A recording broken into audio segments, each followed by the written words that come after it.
and the city hereby pledges its collection of the tax for the payment of this bond. The city has reserved the right in the authorizing ordinance to issue additional bonds under the authorizing ordinance on a parity of security with the bond. This bond shall be subject to optional and mandatory sinking fund redemption as follows. 1. This bond is subject to redemption at the option of the city from funds of any source on or after October 1, 2025, in whole or in part at any time at a redemption price equal to the principal amount being redeemed plus accrued interest to the redemption date. In the event of an optional redemption of less than the entire principal amount of this bond, principal to be redeemed shall be applied in inverse chronological order of sinking fund installment due. 2. This bond is subject to mandatory sinking fund redemption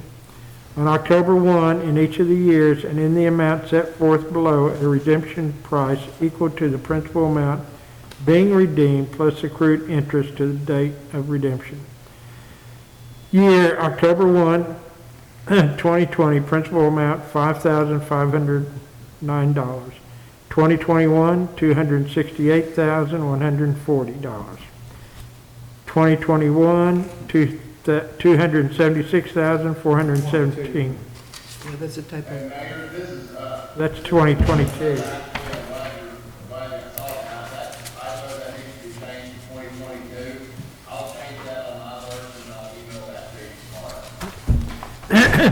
$2022, $276,417. 2023, $278,825. 2024, $285,748. 2025, $286,954. 2026, $292,615. 2027 maturity, $146,358. In the event of an optional redemption of this bond, principal shall be applied in inverse chronological order of sinking fund installment due. Not less than 10 business days prior to the date on which the city selects to optionally redeem this bond or any portion thereof, the city will provide the trustee with written instructions to redeem this bond or portion thereof. Notice of optional redemption identifying this bond or portion thereof, which portion shall be 5,000 or multiple thereof to be redeemed, shall be given by the trustees at least 5 business days to the date fixed for redemption by mailing a copy of the redemption notice by first-class mail, postage prepaid, or by sending a copy of the redemption notice via other standard means, including electronic or facsimile communication to the registered owner. If this bond has been called for redemption in full and if funds are duly provided and set aside in accordance with the authorizing ordinance prior to the date fixed for redemption, this bond will cease to bear interest on such redemption date. This bond is transferable by the registered owner in whole or in part to any persons or entity in his sole and absolute discretion, in person or by his attorney in fact duly authorized in writing at the principal corporate trust office of the trustee, but only in the manner subject to the limitations and upon payment of the charges provided by the authorizing ordinance and upon surrender and cancellation of this bond. Upon such transfer, a new fully registered bond will be issued to the transferee in exchange thereof. Therefore, this bond is issued with the intent that the laws of the state shall govern its construction. The city may not assign its right or obligations hereunder or under the authorizing ordinance to any person without prior written consent of the registered owner hereof. The city and the trustee may deem and treat the registered owner shown above as the absolute owner hereof for the purpose of receiving payment of or on account of principal hereof and interest due hereon, and for all other purposes, and neither the city nor the trustee shall be affected by any notice to the contrary. This bond is issuable only as one fully registered bond in the denomination of $100,000 and integral multiples of $1 in excess of $100,000. Terry, you want to? Sure.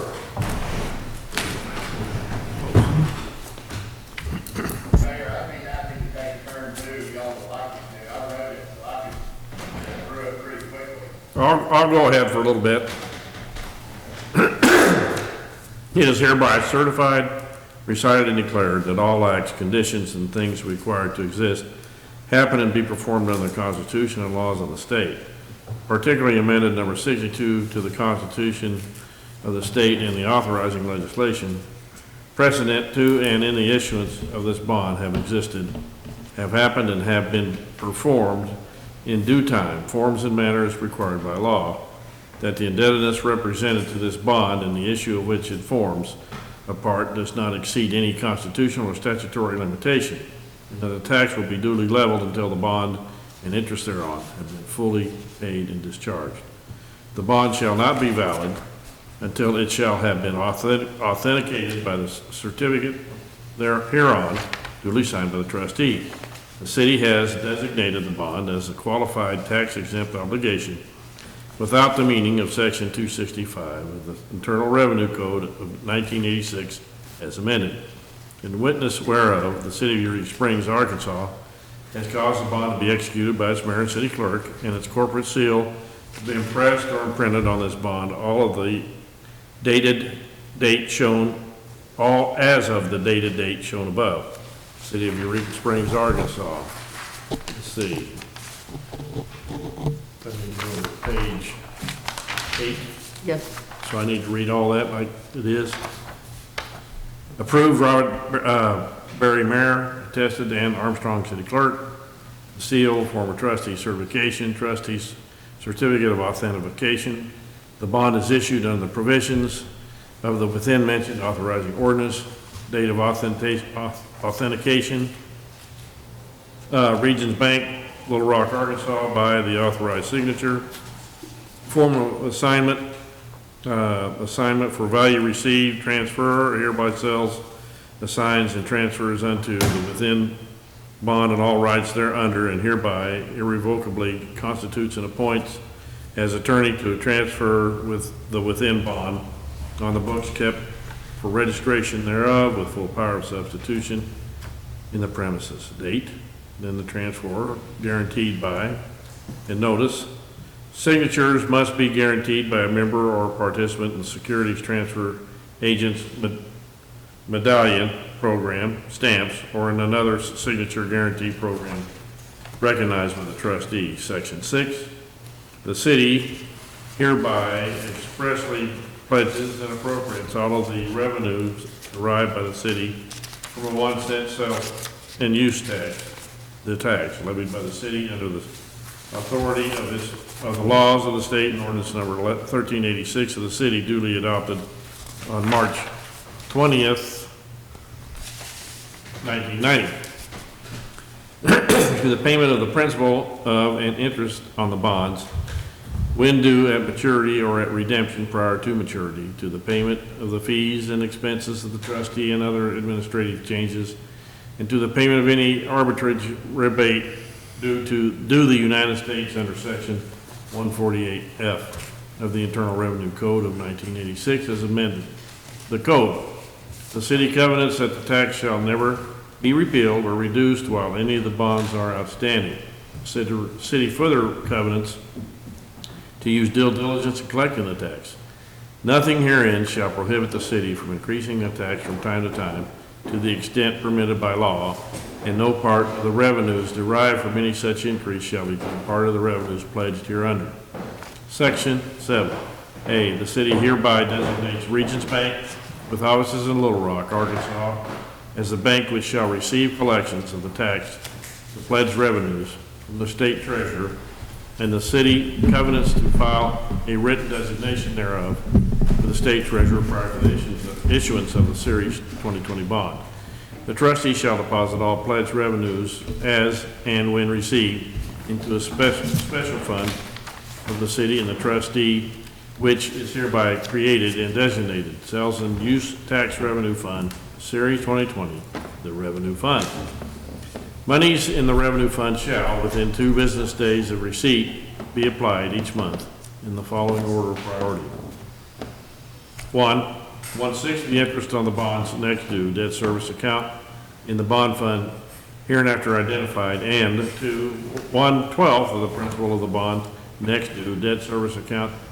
in the bond fund, and 3, the trustees fund and expenses and other administrative charges, next due expense account in the bond fund, and 4, the amount necessary to pay any arbitrage rebate due under section 148F of the code, expense account in the bond fund, and 5, the balance shall be transferred to the city for use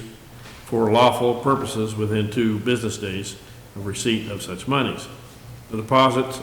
made into the debt service account of the bond fund shall be reduced in order to take into account as a credit, I, interest earnings, II, accrued interest deposited therein from bond proceeds, and III, transfers from funds held in connection with the Series 2012 bonds. Monthly deposits shall be increased as necessary so that there are sufficient funds to meet the first interest payment and first principal payment due on the bond. Section 8, A, there is hereby created a special fund of the city in the trustee which is designated Sales and Use Tax Bond Fund, Series 2020, the bond fund, for the purpose of providing funds for the payment of principal of and interest on its bonds as they become due at maturity or at redemption prior to maturity, any arbitrage rebate due to the United States under section 148F of the code, and the trustees' fees and expenses and other administrative charges. There shall be established in the bond fund the following accounts into which money shall be deposited: debt service account and II expense account. Monies in the following bond fund accounts shall be used on each interest payment date in the following order of priority as and when necessary. 1, to pay the interest on the bonds then due debt service account, and 2, to pay the principal of the bonds then due debt service account, and 3, to pay the trustees' fees and expenses and other administrative charges then due expense account. In addition, monies in the expense account and the bond fund shall be used to pay when due any arbitrage rebate under section 148F of the code. The bond fund shall, except as provided in this section, be depleted once a year, except for a carryover amount not to exceed the greater of I, 1 year's earnings on the bond fund, or II, 1/12 of the annual debt service on the bonds. Any monies in the bond fund shall, except as provided in this section, be spent for one of the above purposes within a 13-month period beginning on the date of deposit, and any amount received from investment of money held in the bond fund will be spent within one year period beginning on the date of receipt. B, when the monies in the bond fund shall be and remain sufficient to pay: 1, the principal of all the bonds then outstanding; 2, interest on the bonds until the next interest payment date; 3, the trustee's fee and expenses and other administrative charges; and 4, all arbitrage rebate payments due to the United States under section 148F of the code. There shall be no obligation to make any further payments into the bond fund, and any pledged revenues remaining on the bond fund after the principal of premium, if any, and interest on the bonds have been paid, may be used by the city for any lawful purpose. C, all money in the bond fund shall be used solely for the purpose of paying the principal of and interest on the bonds, any arbitrage rebate due under section 148F of the code, and trustees' fees and expenses and other administrative charges as the same becomes due. D, the trustee is authorized and directed to withdraw monies from the bond fund each time from the bond fund from time to time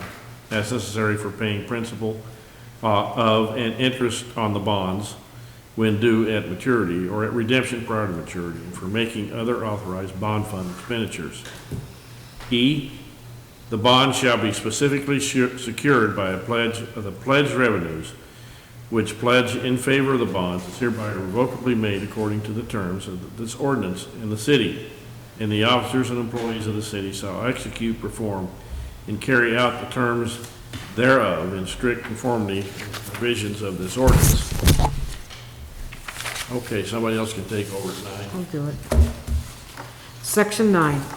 any bonds shall be deemed to be paid within the meaning of this ordinance when payment of the principal of and interest of such bond, whether at maturity or upon redemption as provided herein, or otherwise, either I shall have been made or caused to be made in accordance with the terms of thereof of II shall have been provided for by the irrevocably depositing with the trustee. In trust and irrevocably set aside exclusively for the payment L monies sufficient to make such payment and/or to government securities as defined in section 16 here of which are directive obligations of the United States of America, provided that such deposit will not cause any of the bonds to be classified as arbitrage bonds within the meanings of the section 148 of the code, maturing as to the principal and the interest in such amounts and at such times as will provide sufficient monies to make such payment and all necessity and proper fees, compensation, and expenses of the trustee with respect to which such deposit is made shall have been paid or payment therefore provided for to the satisfaction of the trustee. On the payment of any bonds within the meanings of this ordinance, the trustee shall hold in trust for the benefit of the owners of such bonds all such monies and/or government securities.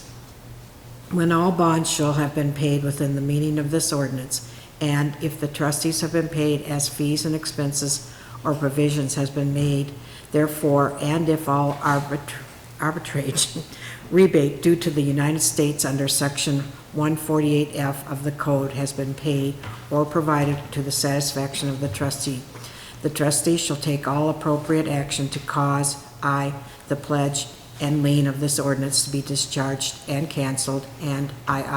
all monies held by it pursuant to this ordinance, and which are not required for the payment of such bonds to be paid over or delivered to at the direction of the city. Section 10, the city covenants that will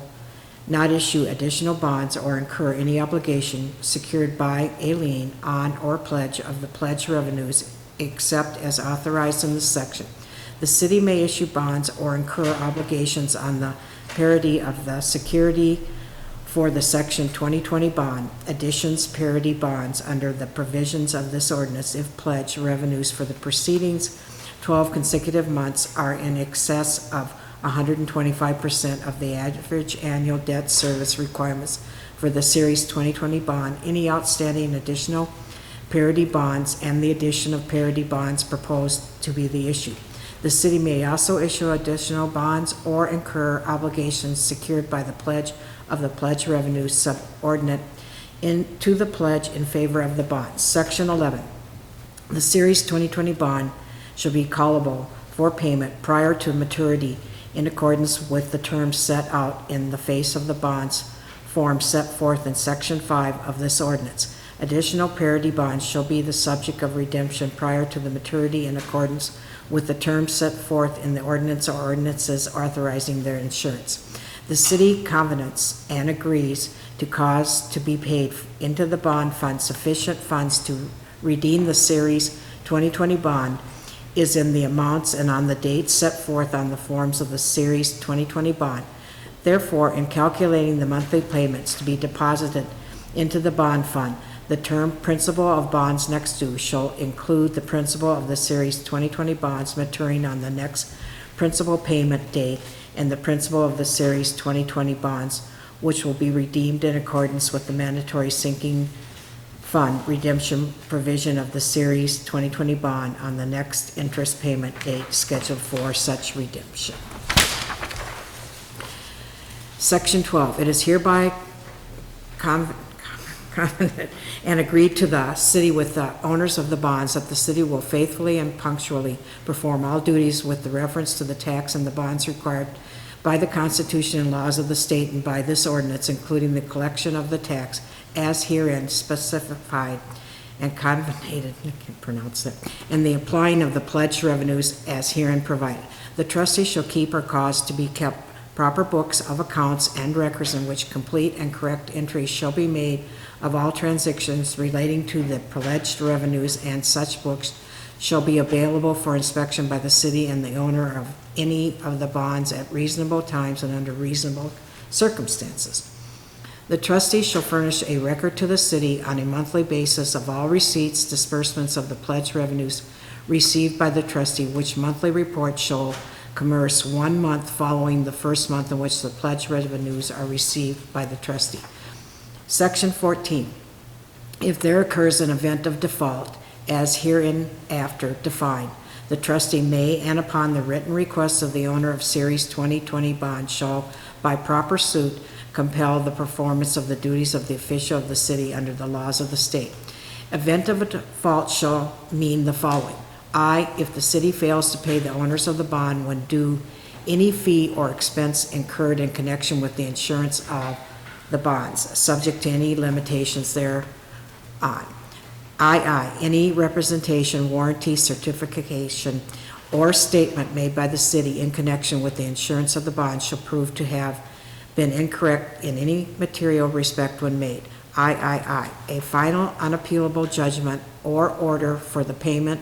of money in excess of $5 million payable to the revenues is rendered against the city, and such judgment or order shall continue unsatisfied or unstayed for a period of 60 days.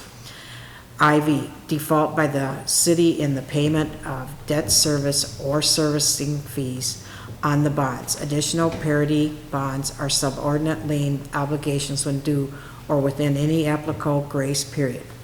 V, the occurrence of any event under any document executed in connection with additional parity bonds are subordinate lien obligation that results in or would entitle the obligee, therefore of a trustee, on behalf of such obligee to pursue any remedies against the city. VI, any material provision of any document delivered in connection with the bond shall at any time for any reason cease to be valid and binding on the city as a result of federal or state legislative or administrative action, or shall be declared in a final unappealable judgment by any court having jurisdiction over the city to be null and void, invalid, or unenforceable, or Validity? yeah,